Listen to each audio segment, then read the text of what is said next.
First of all, if we start at the individual, what can I do? You know, and we can only really control, we have very, very little control in this world.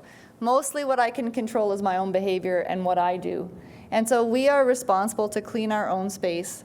I have never met a person who has only ever been a victim of lateral violence, never.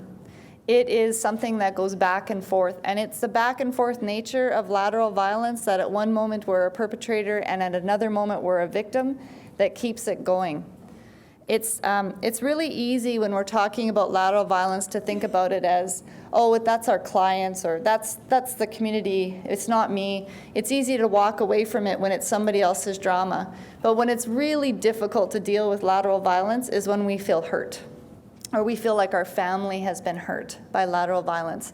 And that need for payback or retribution is what keeps lateral violence going on in our communities, for sure. So it's when we feel justified to retaliate is usually when the lateral violence spirals out of control.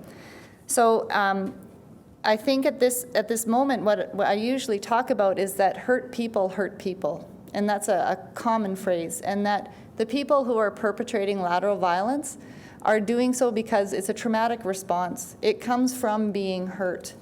Nobody perpetrates lateral violence because they want to, or they want to be mean or malicious. For the most part, it happens because it's a retaliation. It is a response to feeling hurt themselves. And so the first piece about dealing with lateral violence is to understand the context in which it happens. The context in which it happens when I perpetrate lateral violence, me. I'll talk about me. And so often when I feel like I've been put in a situation or hurt by a person over and over and over again, it's really difficult. It's very difficult to say, but that person, this is a traumatic response and they're doing this for a reason. Often it's you know, you feel that anger and that rage boiling, and the first thing I want to do is go and talk to somebody about that, or to pay back, retribution. It's in this moment where lateral violence can be stopped. It's in exactly that moment. And I'm not Gandhi and I'm not perfect, but I really try hard. And so at the end of the day, if I feel like I just cannot walk away, that I just cannot disengage myself from this behavior, it's my personal responsibility to go to a sweat. That's what I would do. Other people might go to their priest or their minister. Other people might go to a psychologist or a counselor, but it's our responsibility to clean our own space, that we have to take responsibility for our own behavior. Is there something you want to add? Or should I just keep going? I'll keep going. Okay, and so on the next rung is our family. And it's our responsibility to teach our children. That's the second kind of area of influence. Very little, I have to admit, with my son, but I try really hard. And it's my job as a parent to role model behavior that's kind, respectful, caring. I mean, I think about sometimes what children hear when they hear their parents on the phone, or they see their parents when people come over. It used to be, and the elders have talked to us about this, it used to be that when we didn't have big houses, right? So mom and dad would have people over and the adults would sit at the table and there wasn't another room to shoo the kids into, so we were all just kind of sitting around and listening. And our parents had to watch what they were saying, right? So I don't remember hearing my parents gossiping about other people, that kind of thing. I remember us all in the same room. But I've heard elders talk about now, when we have people over, we're so busy telling our kids to go away, go play in another room, so that we can just say whatever we want and talk about people. And I wonder about that. I wonder about what we're teaching our children, A, because they're not in the same room as us and what's going on over there, but that's another presentation. And B, why we don't want our children around anymore. What is it about our behavior and what we're talking about that we don't want to share, or even worse, that we do share with them? It's definitely our responsibility to do that. And we only have to look at cyberbullying. We only have to look at what's going online to see what we've taught our children. They have taken the lateral violence that we might be doing on the phone or around the kitchen table, they've perfected it, and they've made it so much more vicious. When we look at what happens on places like Facebook or Nextopia, when we look at the texting and the things that are going on, our next generation have taken lateral violence to another level. And I think that's a really good example of Wahkohtowin, that they have taken this learned behavior, and it's very, very difficult to deal with online. And so in our organizations, for our supervisors, our managers, boards of directors, and CEOs, it's our responsibility to create environments that are safe and that are kind and respectful. It's our responsibility. And often people say to us at Native Counseling, well, we heard you have a lateral violence policy. Can we see that policy? All it is a statement that lateral violence will not be tolerated. But it's what comes after that that's important. As an organization, do we provide ways to have conflict resolution that we can really help people get through that? Do we provide consequences for people who are acting laterally violent? Do we allow people to circumvent the policies and jump levels and talk about their bosses to the managers and not make people follow policies? What kind of environments are we creating to create safe organizations? It's all of us. It's the field staff, it's the managers. We're all responsible for this, and clearly we're responsible for our own behavior. But in an organization as leaders, we're responsible for our policies and we're responsible for how we deal with it. And so leadership also means walking your talk, hey? And so those good leaders that are able to deal with things in kind, respectful ways, and at the same time not allow themselves to be bullied or the people in their organization to be bullied. These are discussions that need to happen at a high level, but those environments need to be created. When we talk about organizations too, there's lateral violence that happens between organizations, and I know there's many organizations represented here. I go back to that spiral and that elders' teaching that we all have to work together. The more we tear each other down or tear each other apart, the more our clients are sitting over there waiting for a service to be given to them.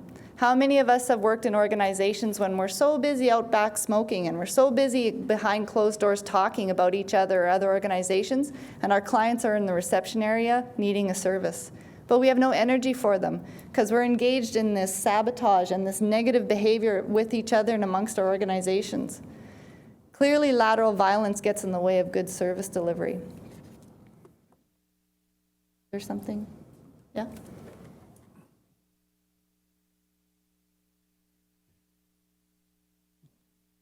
It takes a lot of courage to confront these issues, I know.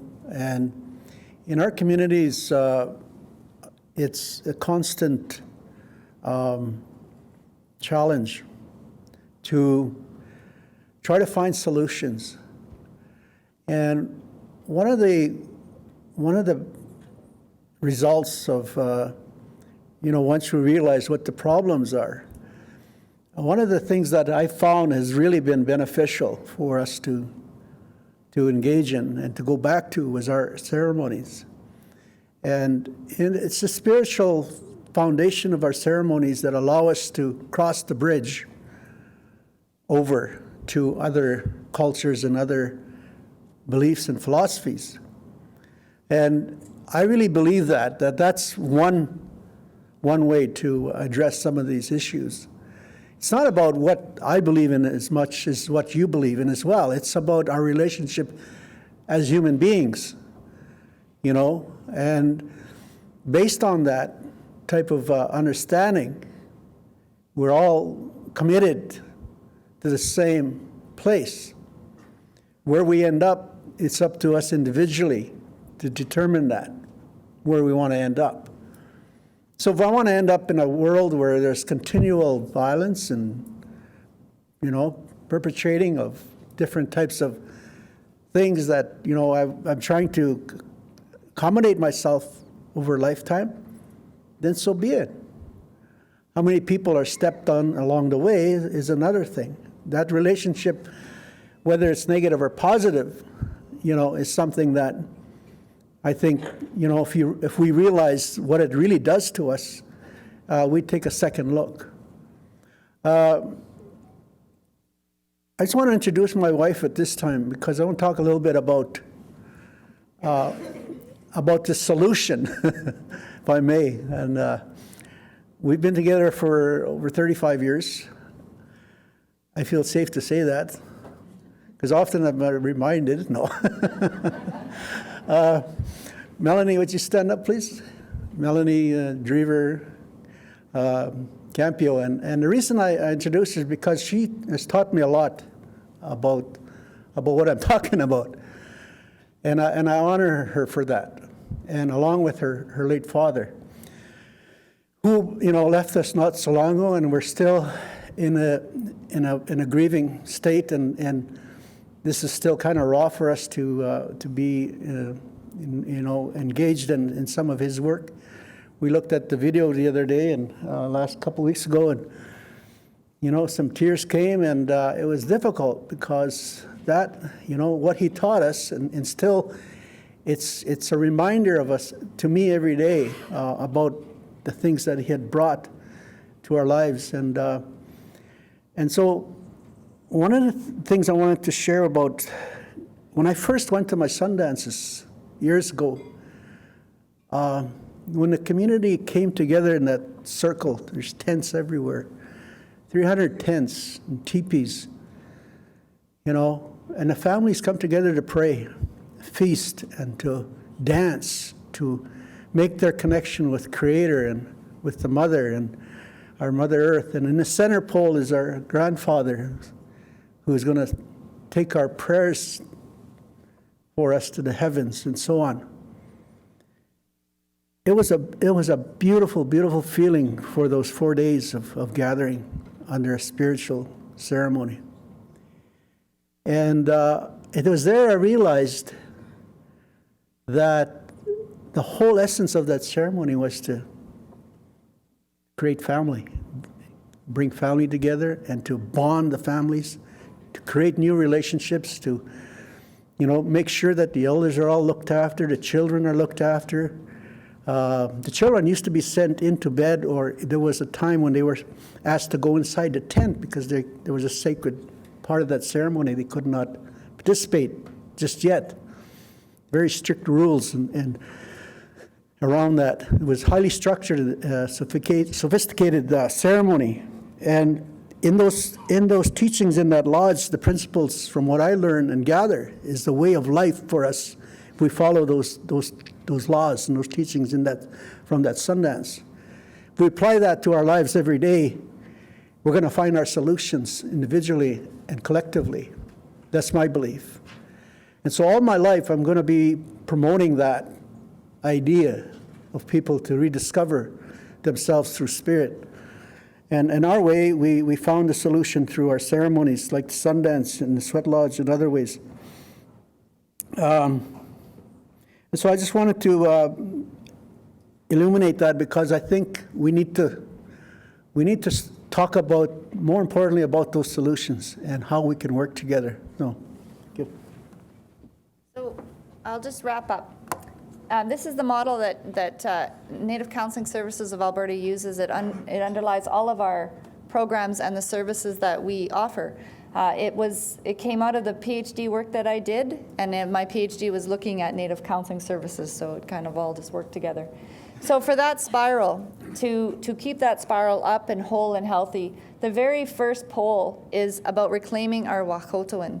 So it's our responsibility, right? It's our responsibility to go to the elders, to learn about that, to understand what those rules are, and to live those rules every day.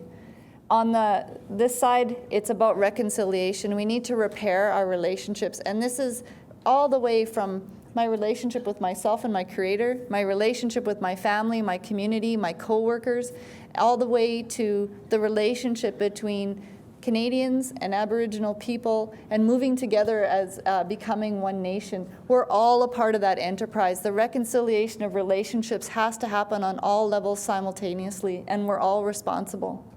And so on the other side, the last pole is about self-determination. We heard it over and over and over again. Maggie said it in the video. Nobody is going to solve this problem but us. No one is going to go to ceremony and learn for me. No one can do this but me. Us, all together, working together. The responsibility is shared, and it makes it a little bit more doable. It makes it something that we can actually accomplish if we work together. But we all have to be able to chart our own course. And so I thank you for your attention today, and I thank Fred for his help.